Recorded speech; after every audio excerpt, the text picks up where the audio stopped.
Hello friends, പുതിയൊരു വീഡിയോയിലേക്ക് സ്വാഗതം. യൂട്യൂബ് ഷോർട്സ് വീഡിയോസ് വ്യൂസ് എല്ലാം വർദ്ധിപ്പിക്കുന്നതിനുള്ള ഒരു അടിപൊളി ടിപ്പാണ് ഇന്നത്തെ വീഡിയോയിൽ പറയുന്നത്. നിങ്ങൾ ഷോർട്സ് വീഡിയോസ് ചെയ്യുമ്പോൾ, അതായത് ഷോർട്സ് വീഡിയോസ് എഡിറ്റ് ചെയ്യുമ്പോൾ, ഷോർട്സ് വീഡിയോയുടെ അവസാനം ഷോർട്സ് വീഡിയോയുടെ ഒരു ഫോർമാറ്റിൽ ഒരു തംബ്നെയിൽ കൂടി സെറ്റ് ചെയ്തു വയ്ക്കുക. ഇത്തരത്തിൽ നിങ്ങൾ തംബ്നെയിൽ എല്ലാം ആഡ് ചെയ്യുമ്പോൾ, നിങ്ങൾക്ക് വീഡിയോ അപ്ലോഡ് ചെയ്യുമ്പോൾ നമ്മൾ ആഡ് ചെയ്ത തംബ്നെയിൽ ഇത് നിങ്ങളുടെ വീഡിയോയുടെ തംബ്നെയിലായി സെറ്റ് ചെയ്യാൻ സാധിക്കും.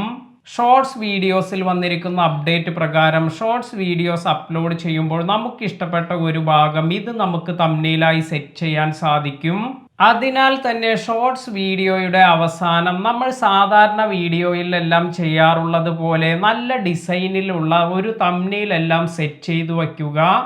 ഇത്തരത്തിൽ നിങ്ങൾക്ക് ഈ ഒരു തംബ്നെയിൽ സെലക്ട് ചെയ്യുമ്പോൾ നിങ്ങളുടെ വീഡിയോയിലേക്ക് കൂടുതൽ വ്യൂസ് എല്ലാം കൊണ്ടുവരാൻ സാധിക്കും.